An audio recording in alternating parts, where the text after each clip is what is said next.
Teacher Nolly, magandang gabi po uli. Good evening everyone. There are vacant seats here. If you want to join dito sa Milan Hall, you are welcome. No? You are very welcome. Much welcome. Okay. Good evening everyone. We thank God for the consistency of Brother Renante. Do pray for him because he will be starting his discipleship lesson. And also to Sister Candy, finally, ay magsisimulan na kami bukas. Ayan, what a blessing, no? Because the mandate of God is not only to win souls, but also to be baptized, and also after baptism, we need to disciple. And it happens kung tayo po ay nag-undergo po ng mga discipleship lessons. It's very vital. So tonight, let's start our topic as we open our Bible in the book of Colossians chapter 3. Colossians chapter 3, verses 22 down to verse 25. We will be reading responsibly as I read verse 22. You read verse 23 until we reach the last verse of Colossians chapter 3. Can I hear? Amen. Amen. The Bible tells us in Colossians chapter 3, verse 22, it says, "Servants, obey in all things your masters according to the flesh, not with eye service as men pleasers, but in singleness of heart, fearing God."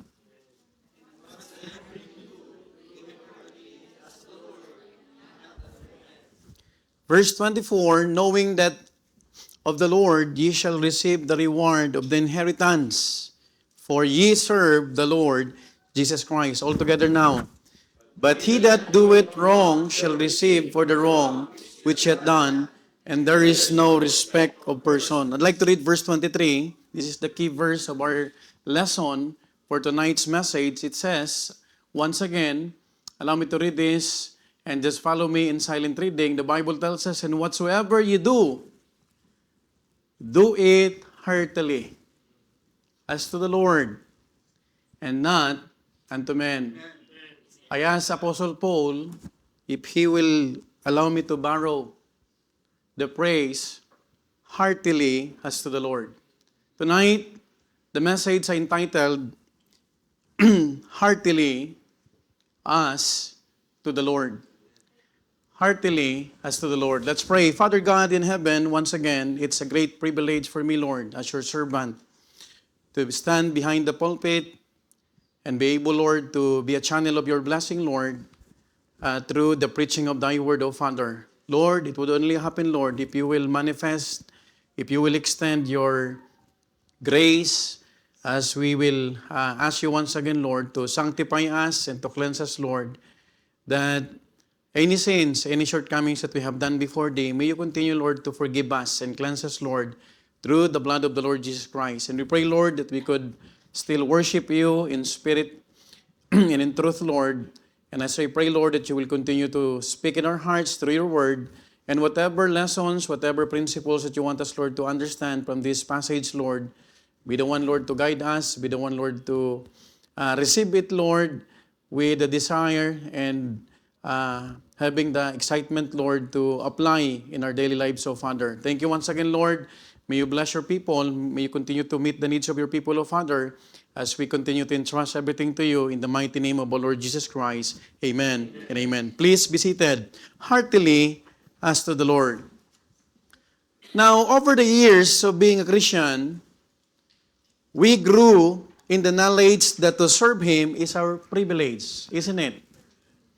But do you notice that though it is ingrained in our mind and even in our soul, when things get overwhelming, when we serve God for years in various areas, we sometimes lose grip of the reminder that ministry indeed is just a privilege. You know what? There are many things in our life, as we heard many times, it becomes what? A cliche. Minsan parang, pag lagi mo na napapakinggan, parang nasasanay na yung tenga natin. Are you following? But, sad to say, kapag napapakinggan natin yung mga bagay na to, minsan, parang wala nang impact sa atin. Are you following? That is why, tonight, let me remind you that we may still be serving outwardly, but inwardly, something begins to change. You know what? Pag-uusapan natin yung puso. Kasi ngayon ay buwan ng mga puso. Maraming na-in love. Are you following? Maraming nagpapakasal. Maraming na-engage. Na-engage ka na ba, Sir Din? Ayan, wala pa. Sabi ni Sir Din, wala pa. But, let me remind you, masarap po ma-in love sa Panginoon. At malalaman mo kung in love ka sa Panginoon kapag in love ka sa gawain ng Diyos. Now, it is possible to continue in the work of the Lord and yet lose the heart for the Lord. Posible pala yun. Do you believe in that? Let me repeat. It is possible to continue in the work of the Lord and yet lose the heart for the Lord. You know what? The book of Colossians is meant to slow us down. It does not merely remind us to serve because service is already expected in the Christian life. One of the cliches, nagiging cliché na lang to, is we are saved to serve. Lagi na ito napapakinggan, isn't it? But serving the Lord is already an expected activity or thing for all of us because hindi tayo niligtas ng Panginoon para lang maupo. Are you with me? Instead, it reminds us of the spirit in which our service must be done. So tonight's message, this message is intended for us to assess not just the quality of our service, the number of our ministries, but the quality of our heart. So pag-usapan natin yung puso, yung quality ng ating puso. And my prayer is that this will serve as an encouragement to all of us, as I entitled this message once again, heartily as to the Lord. Hindi heartily. Are you following? Heartily as to the Lord. Now, there are 3 exhortations that I would like to submit to all of you from heartily as to the Lord. Number 1, this is very textual. You would see these main points in our text. Number 1, let us talk about serve with a pure heart. Can I hear amen? Serve with a pure heart. Look at what the Bible says in verse 22. Ang sabi ng Bible, servants, obey in all things your masters according to what? The flesh. We're talking about the earthly masters here, isn't it? Not with eye service as men pleasers, but in singleness of heart, fearing God. Now, have you noticed, even we have earthly masters, yung ating mga employers, kinabit ni Apostle Pablo yung singleness of heart. And if you have singleness of heart, eventually you will fear God. Amen. Are you following? Remember, in Scripture, it reflects to a heart. Pag sinabing singleness of heart, it reflects to a heart that is what? Number 1, free from double-mindedness. Secondly, when we speak about singleness of heart, we have an undivided in its loyalty. And lastly, ito po yung pinakamaganda. Pag sinabing singleness of our heart, or of the heart, it speaks about serving God with pure and sincere motives. Kaya nga kapatid, makikita mo kapatid, may karugtong yan. If you have a pure heart or singleness of heart, you will fear God. You can never say that you fear God if you don't have a pure heart. Are you following? Hindi ka rin pwede magkaroon ng pure heart kung hindi ka may takot sa Panginoon. That is why Apostle Paul begins by addressing servants. Now, we must first understand the context of servanthood in the Bible because it was mentioned that obey in all things your masters according to the flesh. Ang kinakausap ni Apostle Pablo rito, yung mga mananampalataya, and he addressed the believers not as Christians but what?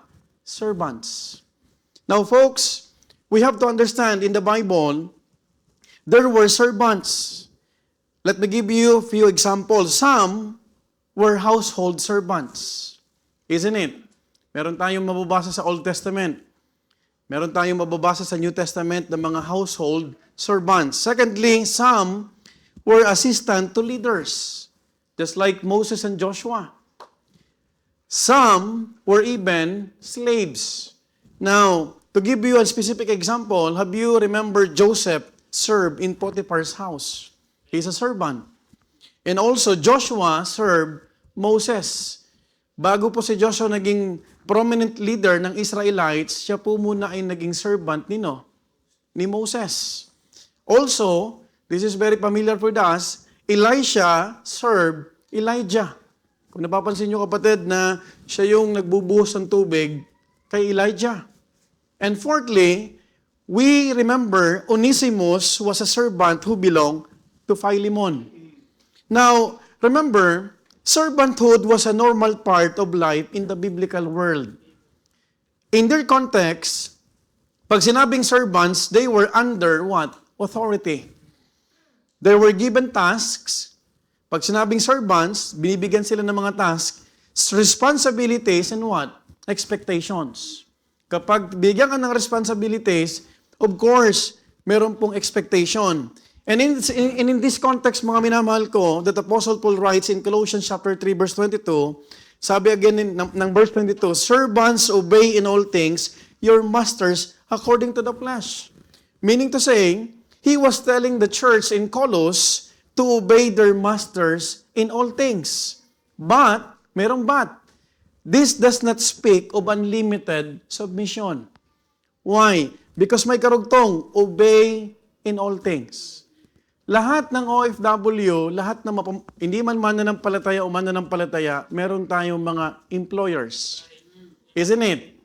But, please be reminded, ang sabi ng Bible, obey in all things, mga kapatid, your masters according to the flesh. Meaning to say, it refers to lawful, rightful authority, not sinful commands. Now, if we will understand this passage carefully, since God is the ultimate authority, human authority must never become a hindrance to our service to God. Because the supreme authority is not the human authority. Can I hear amen? The supreme authority is what? God's authority in our life. Now, ibig sabihin, only God has absolute authority over us. Because the end of human authority is always God's authority. Hindi ibig sabihin na may authority sa atin yung mga employers natin, we would compromise. Are you following? This means, obedience is expected as long as it does not contradict God's commands. Nevertheless, we have to understand that Apostle Paul warned to write at least 2 warnings. Ano po yung dalawa na to? Number 1, this is very, sabi ko nga, you can find it in our text. Ang sabi ng Bible, it is a warning, number 1, against being man-pleaser. You know what? Isa sa mga problema kahit hindi mananampalataya, kahit Kristiyano, kapag piniplease natin ang employer. Are you following? But there is a reminder of Apostle Paul, even we are servants in the flesh, to the flesh, ibig sabihin, we need to be reminded that we should not be what? Men-pleaser. Secondly, it is a warning against serving with what? Eye service. You know what's the issue? It's not just servants must obey, but the heart of the servants in their obedience. Because to obey, our employers, it is already expected. But the issue is not obeying, the heart. Paano tayo sumusunod? Remember, eye service is a service that depends on what? Observation. It is service that becomes diligent when someone is watching, but careless when no one is watching. You know what? This kind of service is concerned with appearance, not sincerity. That is why our first main point tonight is what we called what? Serve with what? A pure heart. Now, he also warns against serving as man-pleaser. So meaning to say, mga minamahal ko, this kind of person works to gain men's what? Impression. Rather than the Lord's attention. Ibig sabihin, walang problema sa trabaho. Do you know, kapatid, when we prayed for our job, kung nag-pray po kayo, ang nagbigay niyan yung Panginoon. But the ultimate authority, do not forget that it is God. kahit politician pa o mayaman pa o bilyonaryo pa ang amo mo, ang authority pa rin natin, yung Panginoon. Now, we have to understand that the goal is to satisfy people, not to honor God pag nagpiplease ka ng tao. You know what? We see many of this in this world, but this reality can also be true in the house of God. Why, Pastor? Because sometimes we want to please the leader. We want to make our parents proud. And also, we want to gain the approval of pastor. By the way, there's nothing wrong with that. The problem is not the desire, but the chronology. The chronology. Why? Because human approval may follow, but it must never be the main factor. Ibig sabihin, kapatid, totoo nagbibigay ka ng tinatawag na 100% sa trabaho. But you have to do it for God's glory. Amen po ba? Kasi ang goal mo dapat, eto yon, hindi mo ma-please si senyora. Yung supervisor, ang goal mo, I will represent Jesus in this house. Amen po ba? Pero pag ang goal natin, kapatid, to please the senyora, para bravo ka lang, or masabihan ka na okay ka, or madagdagan ka ng sweldo, it's a different story. Folks, my dear beloved brethren, walang problema sa increase. Walang problema. But because of that, makikita natin, kapatid, that our first concern must always be this. Ang tanong, does this please the Lord? Yun ang pinaka-focus natin. That is why tonight, it is a reminder for all of us that we need to serve what? With a pure heart. We need to serve with a pure heart. Ang ibig sabihin, a heart that does not change based on who is watching. A service that is pure and not performance. Kahit sa ating amo. You know what? Maraming Kristiyano, kapatid, pagdating sa amo, bigay lahat. Kahit hindi na kaya, si senyora. Tama po ba? Kahit sobrang pagod na, nahihiyang humindi. Na pwede namang humindi. Now, let me remind you, kapatid, that hindi niya, kapatid, problema, kapatid, yung gawin yung lahat na ma-represent niya yung tinatawag na Panginoon. Ang problema minsan, pagdating sa Panginoon, gulay na. You know what? Makikita natin, kapatid, that a service that is pure and not performance, hindi yung, kapatid, pag sinabing a service not performance, kapatid, with a pure heart, hindi ito lilinisan lang natin ng maayos pag nasa bahay tayo ng amo. O gagalingan natin pag nandyan sila. Hindi ito magpapakita na tayo ay magaling para lang ma-promote. We are doing the basic things or expected things for us because we want to bring glory sa Panginoon. You know what? The world, remember, that has too many people who like to be the boss. But only few are proud to be called servants of the Lord Jesus Christ. Do you know that every one of us is a servant of God? Can I hear amen? Lahat ba tayo ay naglilingkod sa Panginoon? Tonight, we are so privileged to serve the King of Kings, the Lord of Lords. Hindi natin dapat ikahiya na ako ay naglilingkod sa Diyos. Tonight, let me remind you that God calls His servants to serve Him in singleness of heart. Pag sinabing singleness of heart, again, it should be what?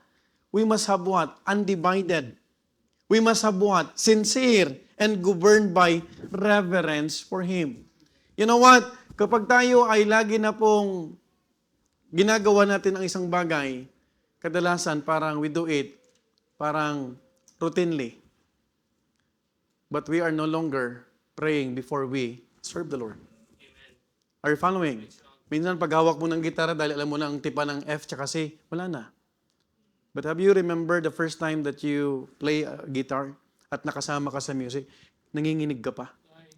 Lumuluhod ka pa sa tinatawag na closet bago ka magpunta doon? You remember the first time that you preached, you were given a chance to share your devotional message, nanginginig pa tuhod mo, at bago ka na magpipreach, tawagin ka na lang, pumunta ka pa sa banyo para magkaroon ng instant prayer. Amen. But why is it, when we are used to do that, parang okay na sa atin? That is why we need to be reminded heartily as to the Lord. Because ang tinitignan ng Panginoon yung puso.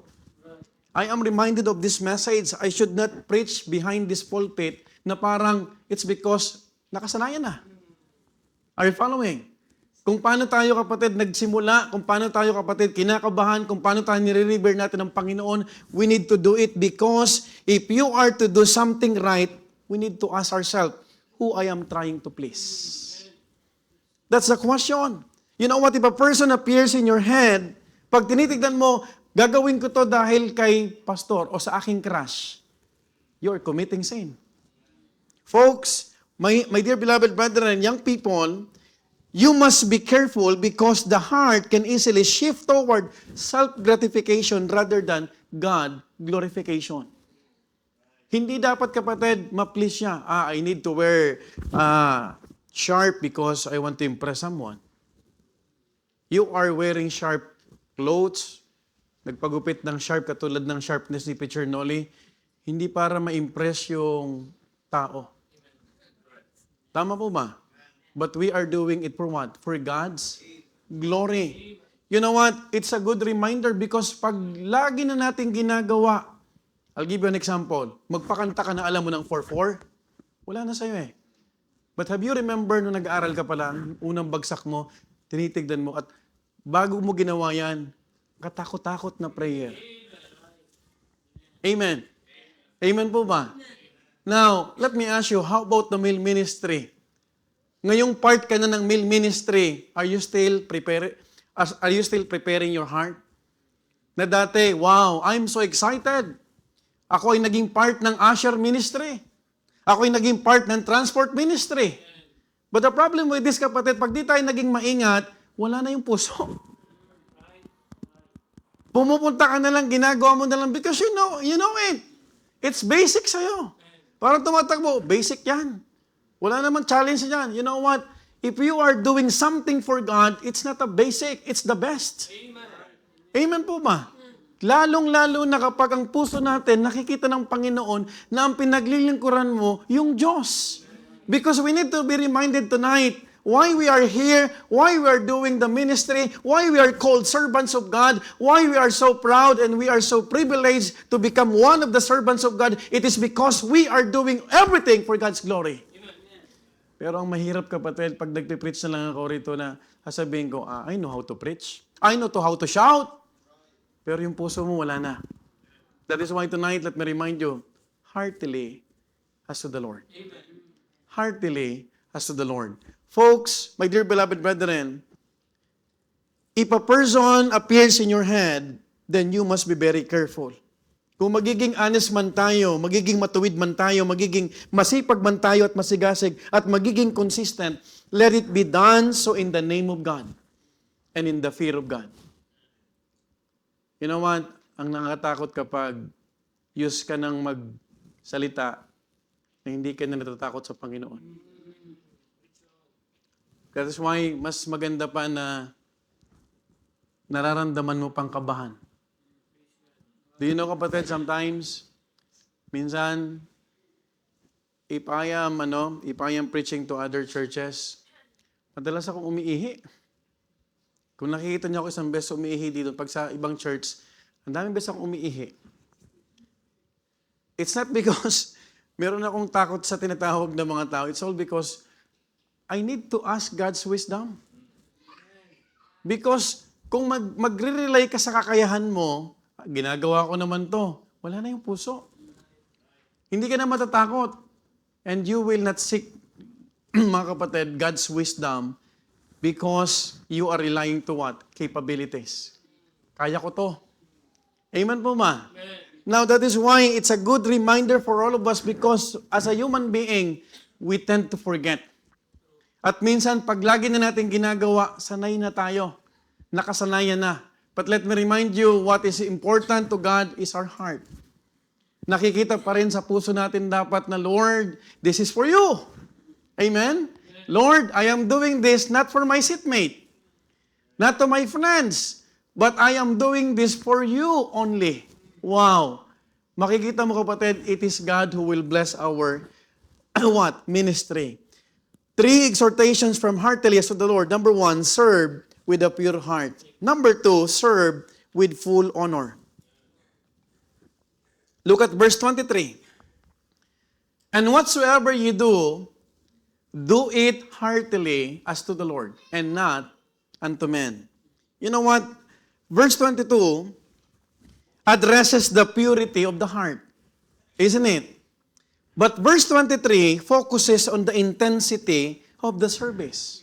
Why? Because it was Apostle Paul who said, whatsoever you do, do it what? Heartily.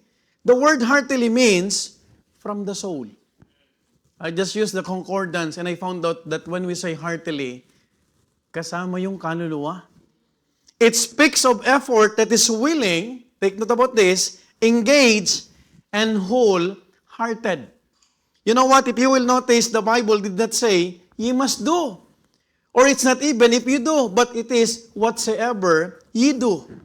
Why? Because Apostle Paul was certain that a servant is someone who works, someone who labors, and not someone who is idle and slothful. Now, the question is, what are we doing today? Gumagawa pa ba rin ba tayo ng tinitignan natin, Lord, itong ginagawa ko, wala akong ibang hinahandugan ito kundi ikaw lamang. Can I hear amen? Whatever it could be, we are told to do it what? Heartily to the Lord.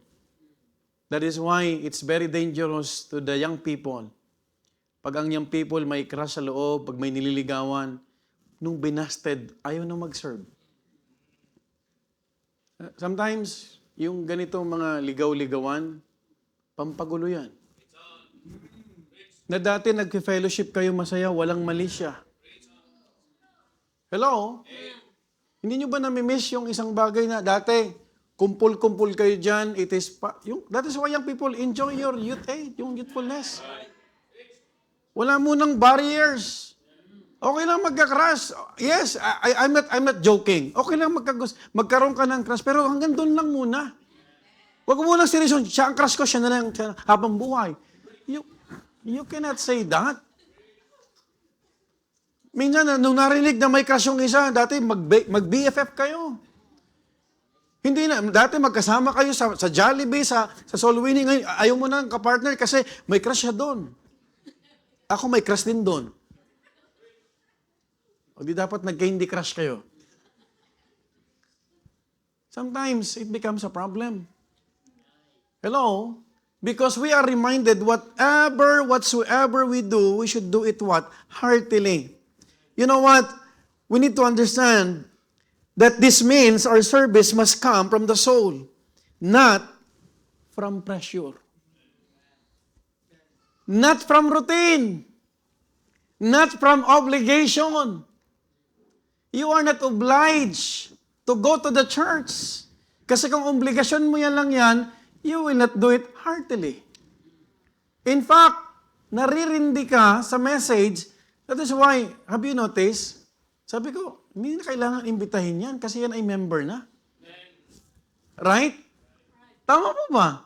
Because if you are a member, you know for a fact that every Sunday, every midweek, merong service. Amen. Pag Thursday, Friday, Saturday, merong soul winning drive. Amen. If you are going to do it wholeheartedly, hindi mo na kailangan kapatid gawin niyang kapatid na out of pressure. Amen po ba? Hindi na kapatid hindi na kailangan na kontrolin pa. Ito, nakakatawa to si Brother Renante. Sabi niya, ako pang mini-message, naunahan pa ako ni Brother ya. Pastor, 3:00 ha, tsaka na. Yes, bud. Kaya, I am always talking to my wife. Sabi ko, hindi ako pwedeng malate. Nakakahiyak na soul winning partner ko. Hahanapin ako doon. Minsan, mag-3:00 na, wala pa si pastor. Takbo ko ng takbo. Hingal na hingal ako. O, Sister Marites, hindi pa ako late ha. Nag-aantay sila. But listen to this.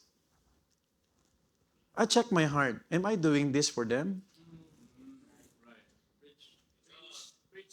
Or I am doing this because God deserves punctuality? Are you following? You know what? God deserves punctuality in our life, in our service. Why? Because God's blessing is always on time. Amen? Late ka sa service, pero yung blessing, ayaw mong malate. Amen po ba? Ayoko mag-review kasi mababait yung mga nandito eh. Paglinggo lang ang review. Kita mo, Sir Dina, hindi na nalilate. Prayer warriors na. Oh, you know what, my dear beloved brethren, I have been with many people in the ministry. I have even learned from my personal mistakes, but here is one thing that I have proven. What is that, Pastor? When a person serves for the approval of people, he will leave when he feels that he's not appreciated as he should be. Ito ang nakakatakot. Pag wala ng recognition, kapag hindi na nababanggit ng yung pangalan niya, hindi na nagsaserve. That is why, let me ask you tonight, pag hindi na ba nabanggit yung pangalan mo, are you still desiring to serve the Lord? Hindi naman ako binabanggit ni Pastor eh. Ang laging binabanggit na lang si Brother Hernante, bago to eh. Subukan mo tumagal 3 buwan, may ibang tao na naman. Tama po ba? Kumbaga si Brother Ray ngayon ang flavor of the month. Alam niyo yung Magnolia? Ice cream? Sino nakakatin ng flavor of the month? Wala talagang wala kayong hindi niyo na-enjoy yung ice cream sa Pilipinas. You know what? When a person only portrays, mga minamahal ko, service and not possesses the heart of a servant, his faithfulness will depend on the spotlight. Alam mo, itong blessing, hindi mo ba naisip mahirap ang nasa spotlight? Right? Alam to ni Sir Nova. Pag may problema dyan sa meal ministry, siya ang tinatakbuhan. Says, bakit ganito? Right? Tama mo ma? Pag may problema sa group, ang tinatanong ni Pastor, siyempre yung leader. You know what? Makikita natin kapatid, may mga tinatawag na tao, kukuha ng walis kapag may audience. Magtatapon ng tinatawag na basura kapag nakita ng... Hindi mo na kailangan utusan. Amen po ba? Oh, I thank God because yung mga group na naka-assign pag Wednesday, pero mo yan kapatid, may nagluto dyan. Sarap ng ulam natin. Salmon. Pumbira pumunta ako ng Papinyano. Nadamay ako. Sabi niya, Amore, akala ko, yung merkato, yung market, malapit sa bahay. Nagpunta ako doon, wala. Sabi ko, parang mga wala dito. Sabi niya, hindi dyan sa Papinyano. Di punta ako ng Papinyano. Ang daming tao. Wala akong maparkingan. Ang ginawa ko, sinundan ko yung truck ng Isulongga. May pulis sa likod, yung Isulongga, doon ako sa may unahan. Di ako nakita ng pulis.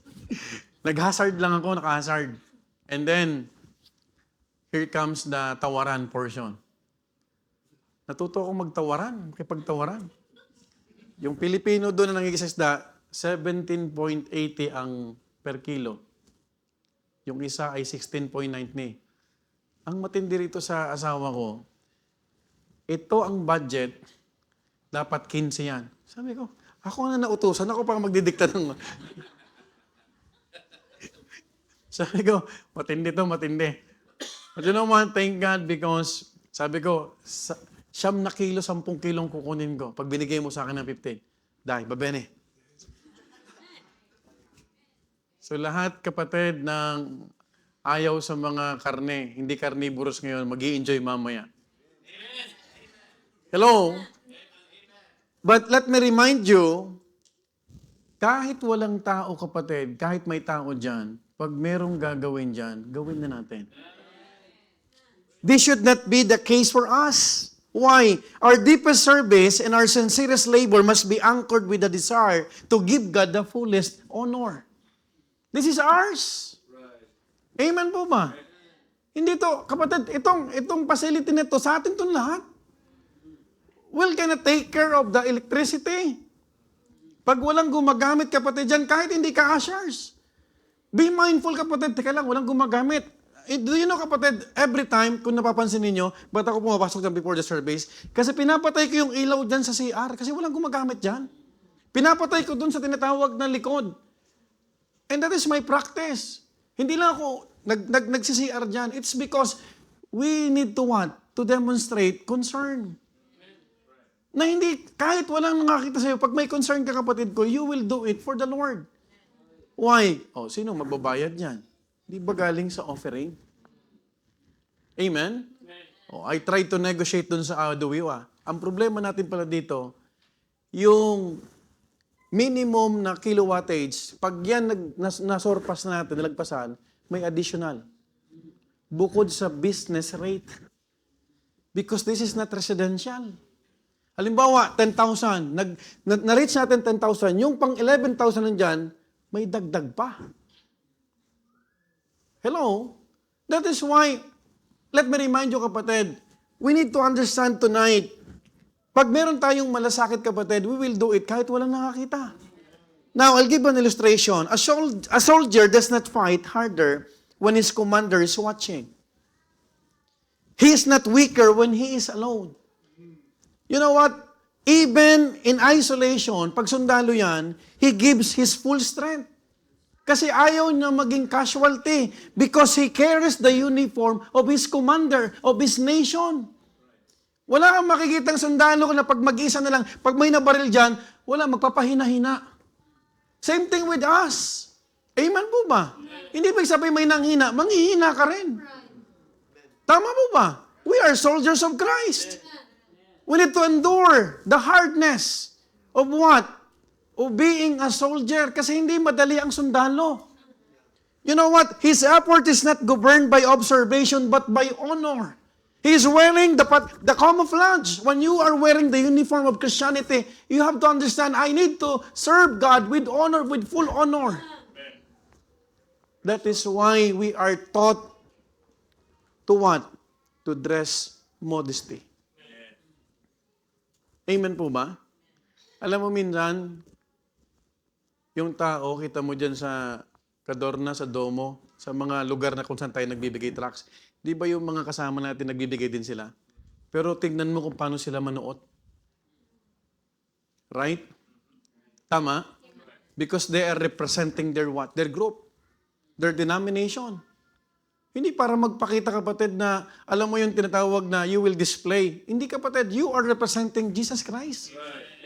Now, let me remind you, His effort is not governed by observation. In the same way, when we understand that we serve the Lord, our service does not depend on who sees us, but on who we represent. When the Lord is the one who we honor, half-hearted service is never acceptable. Last Sunday, tontuwa ako kay Airo, kay Brother Airo. Hindi kumain kasama ng mga bata. Kasi wipey na siya. Biro, tiniis niya. Matindi. Pumunta doon. Sabi ko, ay Manjato, nagsiserve siya. Kasi ayaw nilang kasali yung mga bata na may sipon, na may... Wipey na siya. Eh nakalimutan ko yung... Sabi ko, sino ba yun? Airo. Kasi si Paulo at sa Elo halos magkapantay na eh. Nung araw, pagulong-gulong. You know what? When the Lord is the one we honor, half-heartedness, service is never acceptable. Now, what we could learn from this, we must not serve for our own honor. We do not serve to build an image. Because circumstances and trials have a great way of exposing what image cannot sustain. You cannot sustain image. But when you are wholeheartedly serving God, you don't need to what? To sustain your image. Kasi yun na yun. Amen? If you and I want sustainable labor in the ministry, work for God's honor. Hindi sa ating sarili, not for the sake of our image or of other expectation of us. Ang kailangan ma-ingrain sa ating isipan, Lord, Itong lahat na ginagawa ko ay para sa'yo. Why? Because reputation can be manufactured, but character is always revealed. Amen po ba? If our sacrifices are rooted in our love for God, then serving heartily becomes unshakable. Notice the praise, kapatid, as to the Lord and not unto men. Bakit nililinaw to ni Apostle Pablo? At tingin mo, may dahilan si Apostle Pablo, bigyan ng emphasis pa to. Ang sinabi niya, and whatsoever you do, basic naman to. Do it heartily as to the Lord. Dinugtungan ni Apostle Pablo, and not unto men. Why? Because this changes the entire perspective of our service. Yes, the task may be assigned by people, the proposal may be submitted to your leaders, the review or approval may come from people, but don't forget that the service is received by the Lord. Kaya kailangan natin yung pinaka-best. This means, our service must never be measured by who notice it, but by who receives it. Sino ang ating binibigyan ng serbisyo? You know what, my dear beloved brethren? We have to understand tonight and be reminded that God honors your labor even if it's not the best idea. Kahit may mas magandang idea pa, pero pag yan ang best mo, God honors it. Because yung tinatawag na skill, nadidevelop yan. Amen po ba? Dati naman, kapatid, maraming nagko-comment sa mga, Pastor, ang laki ng in-improve ka, Pastor, ni ganito, ni ganyan. I don't want to mention names. Kahit yung mga kapatiran natin sa outreach, Pastor, ibang-iba na, Pastor. It is because it is God who is what? Blessing. The heart of every one of us. God is honored even if your proposals were drafted, deferred, or dismissed, so long as you did your best and your heart was right in doing so. Halimbawa, nagbigay ka ng proposal, hindi tinanggap, hindi na-approve. It doesn't mean God did not honor it. It's all because maybe mayroon pang mas best dyan. Because you don't need to settle for the least. Okay na to. Baka mayroon pang mas best pa dyan. Amen? Amen po ba? Do not try to settle na parang pag nag-song offering ka, parang yun na yun. You have heard the song offering a while ago? Maganda, kapatid, na lagi tayong pinaka-best. Bakit? Kasi God deserves the best. God is honored. People may forget what you have done, but the Lord never forgets what was done for Him. Hindi nakakalimot ang Panginoon. The scripture says in Hebrews 13 verse 21, look at what the Bible says, make you perfect in every good work, to do His will, working in you that which is well-pleasing in His sight, through kanino? Jesus Christ, to whom be glory forever and ever. Amen. In 1 Corinthians 15:58, therefore, my beloved brethren, be ye what? Steadfast, unmovable, always abounding in the work of the Lord, for as much as you know. Ito yung gustong i-remind sa bawat isa, that your labor is not in vain in the Lord. Walang sayang na labor sa Panginoon. Believe me or not, kapag ginawa mo yan heartily, hindi yan sayang. Pero pag ginawa mo yan heartily, na nasasaktan ka habang ginagawa because you're complaining, sayang yan. Are you listening? You know what? We have to be reminded that a God-honoring service is one that is not half God, half me. Yung full honor sa Panginoon. Huwag mong hatian ng Panginoon. Hindi yung half sa Panginoon, half sa akin. It is not divided between His glory and my recognition. Hayaan mo yung tao, kapatid, ma-recognize ka. Pero do not allow yourself na makuha mo yung recognition na dapat sa Panginoon lamang.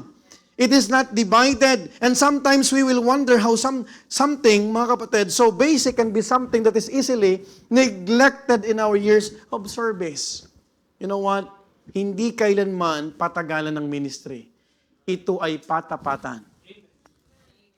Can I hear amen? Hindi ito patagalan.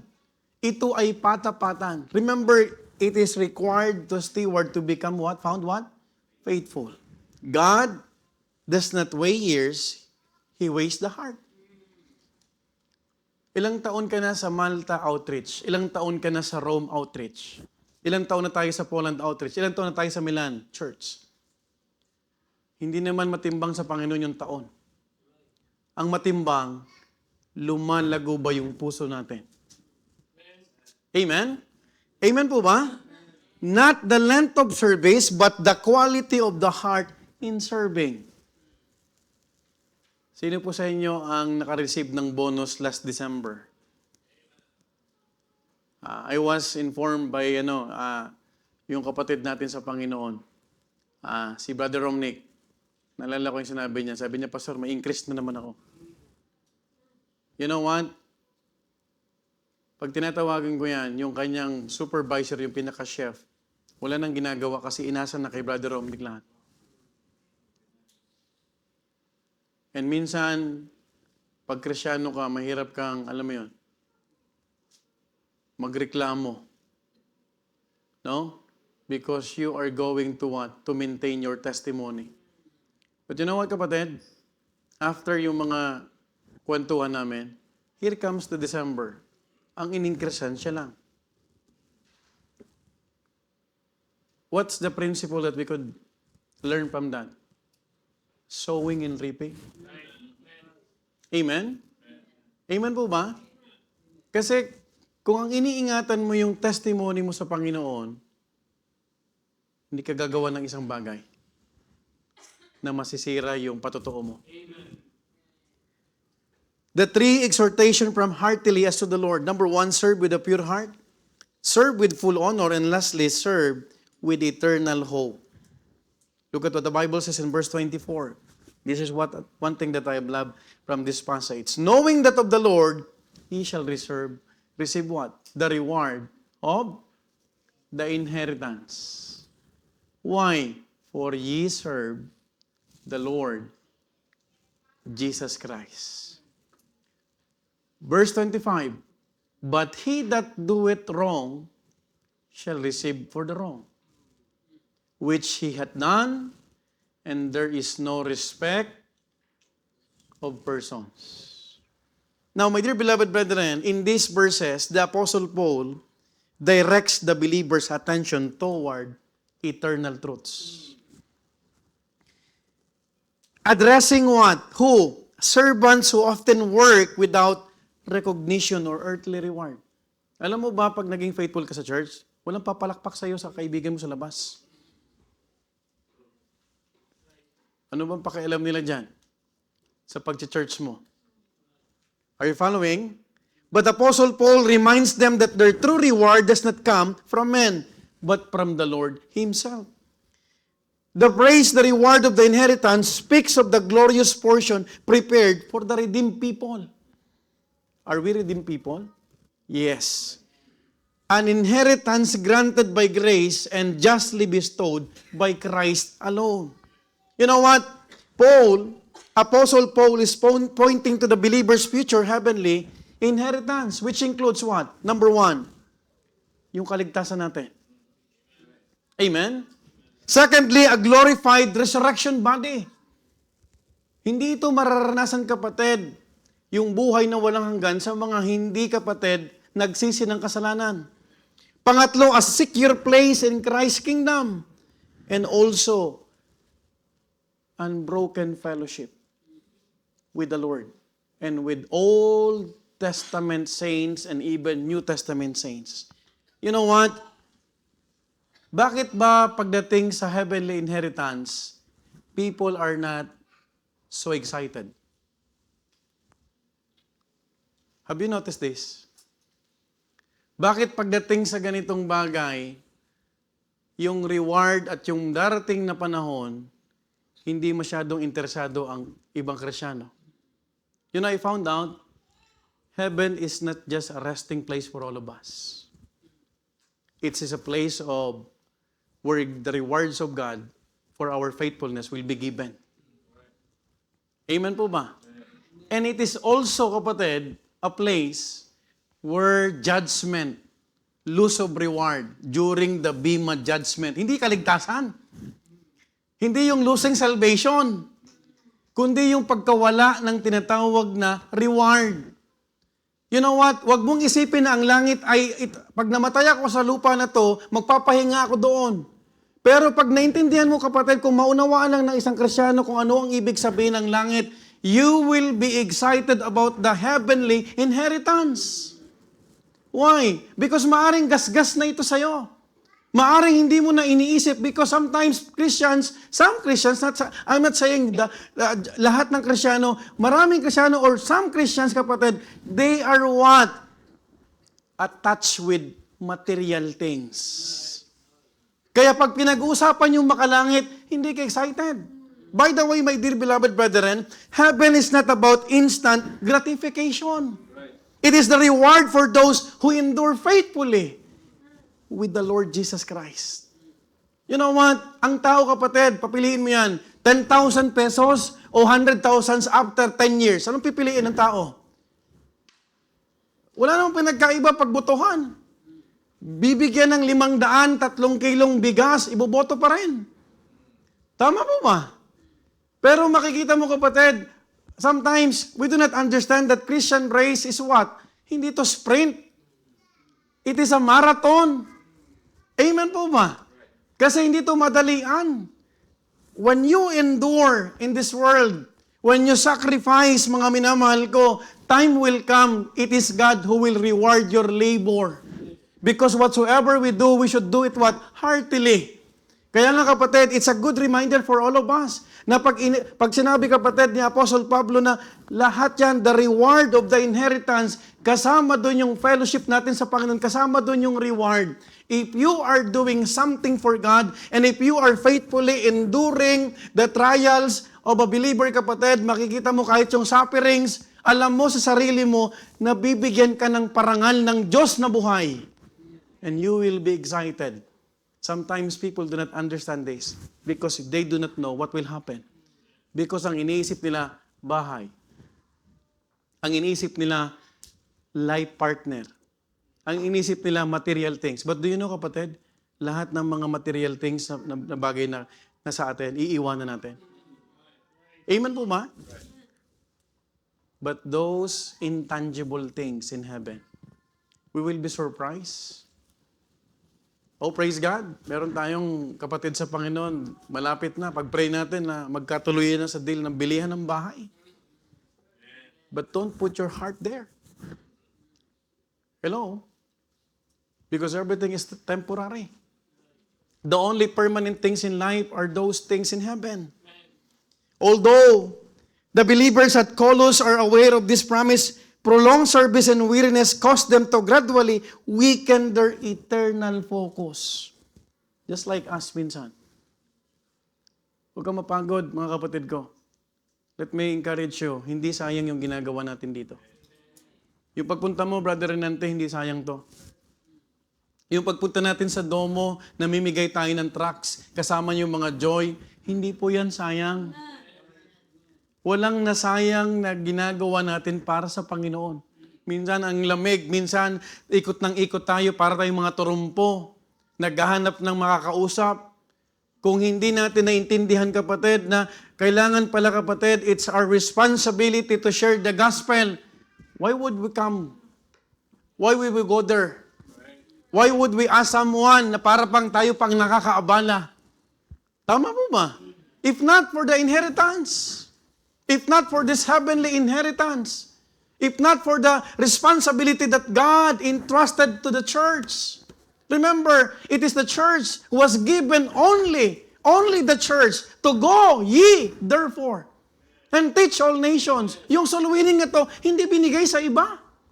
Hindi binigay sa mga billionaires. Hindi binigay dun sa mga tinatawag na philanthropic activities na meron, kapatid, sa buong mundo. Binigay sa church lang. Alam mo, kung hindi lang sa kaluluwa, kapatid, kung hindi lang sa tinatawag na may mapupunta sa impyerno, bakit tayo pupunta dyan? Do you understand that? Bakit tayo magsasalwining drive sa Malta, sa Valletta, dyan sa tinatawag na Vatican? Right? Bakit? Because we know that eternal glory will be revealed someday. And you will be surprised about this. Biruin mo, glorified body. Biruin mo ang ka-fellowship mo. Hindi, kapatid, yung mga taong, alam mo yon, amoy sigarilyo. Walang sigarilyo sa langit. Wala nang inuman. Right? Nandun ka sa langit, kapatid. No more tears. No more what? Darkness. No more what? Di ka na magsa-self-pity. No more depression. Hindi ka na magkakaroon ng disappointments. Wala nang offenses doon. Hindi mo na matitisod yung glorified body. If we were just thinking about this, mga minamahal ko, you will do heartily every acts of God. Alam mo, yung acts for God, makikita mo, kapatid, yung ginagawa mong ministry. Remember, years of labor, unseen sacrifice, and ongoing responsibilities may cause the heart to lose sight of the heart of our service. Ito ang dilema pag tumatagal na ang church. There's one thing that I've learned. Pag ang church bago pa, excited pa lahat. Pero pag routinely na, what's new? Have you noticed that? You know what? We need to realize this reason. Paul firmly reminds them that they are ultimately serving the Lord Jesus Christ. That's why we need reminders. We are serving the Lord. He is our true master. And our true master, kapatid, is only Jesus Christ. It's not your employer. Kahit magaling magbigay ng tip sa'yo. Our true master is not our employer, our circumstances, our station in life. It is only the Lord Jesus Christ. That is why I just found out and I've learned. Bakit ang Krisyano minsan parang walang kabuhay-buhay maglingkod sa Panginoon? Kasi baka iniisip nyo, pag ginawa ko to, parang wala lang. Pero balikan natin, kapatid, yung dulo nito. Do you know, Christ sees all service, even when unnoticed. Brother June, Tuwason, wala na tayo dito, natutulog na tayo. Naglilinis yan dito.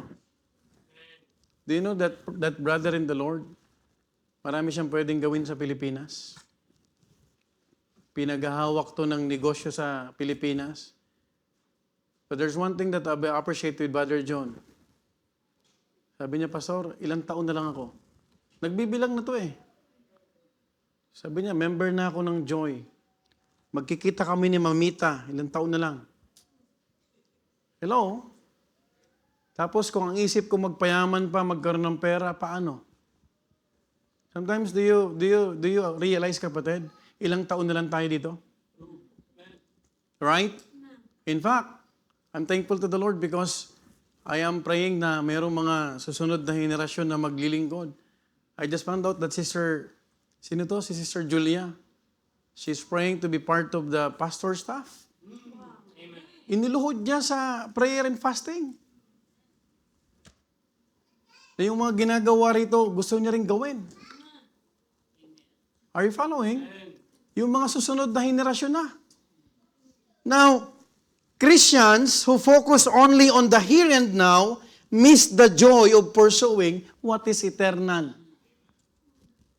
Ang mundo, ang buhay sa mundo ito, kung ano ang masaya ngayon, dun sila. Kung ano ang uso, dun sila. Tama mo ba? Kung ano yung pinipilahan, dun pipila. Nakakita ka na ba ng church na pinipilahan pag linggo? Dun lang yun sa may bayad. Sa katedral. Because it's museum. But have you noticed, kapatid, ang pinipilahan, sinihan. Isipin mo, bar.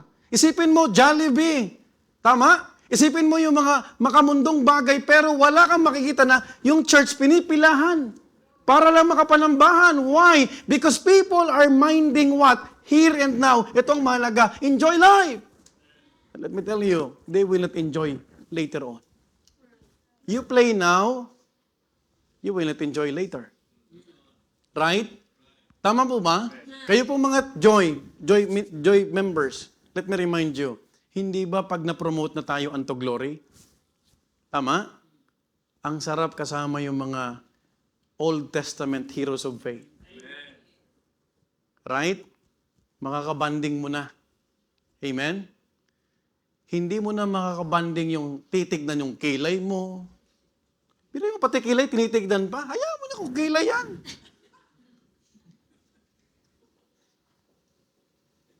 Tama? Titignan yung contact lens mo. Huwag ka na makipag-contact. Makipag-contact ka na lang dun sa mga bisita. Amen. Kung ano-ano mga napapansin. Right? Tama po ba? Now, service done quietly and faithfully is still service rendered to Him. But let me remind you also, God is impartial. Why? Faithfulness is rewarded and wrongdoing is judged also. Yun ang matindi. Huwag kang mainggit sa mga hindi nagtapat. Amen po ba? Kasi ito ang dilema ng Kristyano. Ba't sila? Parang masaya sila. Hindi mo ba napapansin ang statement mo? Parang. Kasi hindi mo alam kung paano sila naghihirap. Right? Yung kalooban nila. Alam mo ba, hindi masaya at hindi maligaya ang nasa labas ng kalooban ng Diyos? You know what? Faithful service will surely be rewarded, but wrongdoing will also be answered. Whether servant, whether a pastor, whether a leader, a preacher, all stand accountable before the same righteous Lord. That is why I am reminded of this message. I will never preach behind the pulpit na dahil gamay mo na lang.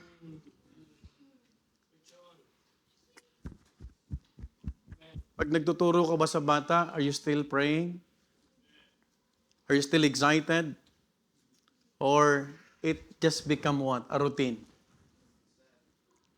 Hello? Therefore, malapit na tayong matapos, believers are called to serve with steadfast faith and eternal hope, confident that Christ is every word. Not only, nakikita niya, judges justly, and repays what? Each of one according to truth. Now, how will you cook and serve in this church? Kayo po mga nasa meal ministry. You must do it heartily as to the Lord. Let me remind you, hindi mo napapansin, meal ministry. Hindi ito yung kantina. Hindi ito yung, alam yon, restaurante. How will you greet visitors and ushers them, to those ushers? The answer is heartily as to the Lord. Amen? How will we serve the brethren? Heartily as to the Lord. Huwag niyo pong hahayaan na matisod sa inyo ang kapatid natin. Hello? Tama? Kaya nga sabi ko kanina, kung kilay lang naman, huwag mo nang pansinin. Totoo yan. Right? Ang tingnan mo na lang yung paano siya lalago. Ma-encourage. Right? Tama po ba? How will we teach children? How will you flash PowerPoint, ABTech? Pati ABTech, damay na rito. Tama? Tama po ba? Kasi ministry yan eh. How will you play the instrument and sing songs of faith? It should be what? Heartily as to the Lord. Hindi ka nandyan. Sunday, nandyan ako. Hindi pwede pumasok si Brother Jacob sa translation dahil yan ang ministry niya na. You have to check. Yung puso ko ba nandito ba? Amen? Amen po ba? When Brother James is playing piano, it's not because he's a good pianist. Kasi mahaba yung kamay niya. Tama? Ang kailangan, pag nag-play siya, bago niya tipahin yan, yung puso niya, Lord, this is for you. Kasi nakakatakot kapatid pag nasanay na lang tayo. Even I am reminded of this message. Alam mo, pag lagi mo na ginagawa, wala nang challenge eh. Right? Tama po ba? Ang nakakatakot, kapatid, pagdating ng panahon. Kasi haharap tayo sa Diyos. Amen po ba? When we are doing graphics, I thank God, Brother Jerry is improving yung mga design dyan. Kailangan nag-i-enhance, na-improve. Amen? Kasi para sa Panginoon yan. Isipin mo mga minamahal ko, preachers also, how will we study to feed our souls and share it to God's people? Heartily. Isipin mo, makikinig sa iyo yung mga taong lugmok, may mga pinagdadaanan. Anong makakapag-sustain sila? Salita ng Diyos. Kaya pag ikaw nag-aral, kapatid, makikita mo, kapatid, Lord, what will be the message? Lord, help me to be a blessing to them. Ang sarap naman sa pakiramdam, kapatid, na ikaw ay nakikita mo na, Lord. Salamat sa preacher na ginamit nyo ngayon. Ang sarap naman sa pakiramdam na may nagpapasalamat sa iyo. Even in hosting, you cannot tell the people, I'm sorry. You have to improve. Amen? Not all the time na magsasorry ka. Not all the time, kapatid, na lagi kang, kapatid, when you stand behind the pulpit, you must be prepared. Hosting man yan, song leading man yan, preaching man yan, lahat ng ginagawa natin, it should be what? Heartily. Pag heartily, handa ka. Amen? Because you are representing God. Amen? We're ambassadors. May nakita ka bang ambassador na pag nagsalita, nagsasorry? Sorry hindi ka pa paniwalaan. Hindi tayo pa paniwalaan. Do you know, people are observing us.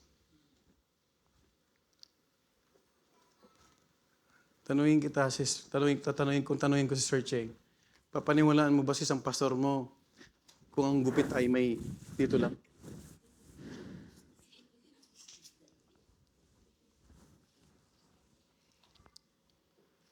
Hindi niya ako papaniwalaan. Baka hindi bumalik si Brother Ray. Do you know the reason why he's coming and returning? Kasi nakita niya rito yung pagmamahal. Organized by the grace of God. Amen? Amen po ba? Oh, siguro, bago pa sa atin ang testimony ni Sister Virginia, you can say, in other churches, walang organization. Kung ano na lang. But if you will, I would like to encourage, bago pa, kahit may nagpipray dyan, pag may nagpipiano na dyan, naririnig ng mga bisita na hymns na ang napapakinggan nila. Amen? Amen po ba?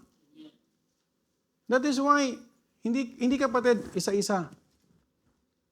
You have to understand, halimbawa, na-assign ka mag-devotion.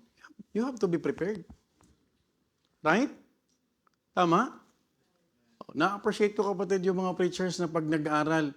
Ang daming feedback. Pastor, nag-iba si ganito. Nag-improve. Hello? Ang sarap sa pakiramdam. Because we are doing what? Heartily.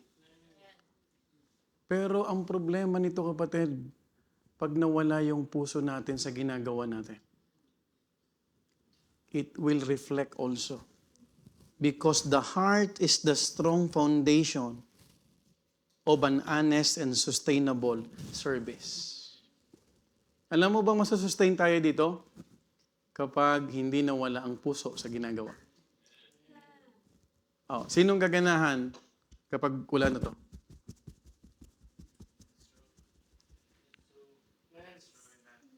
Totoo hindi?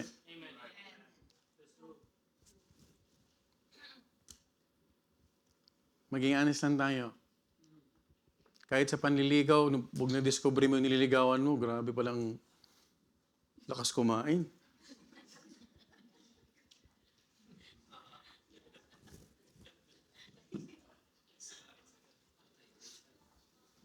Pero pag yung in love ka, gusto mo siyang kausap.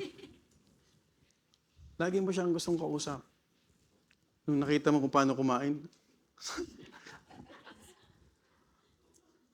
taob yung isang kaldero.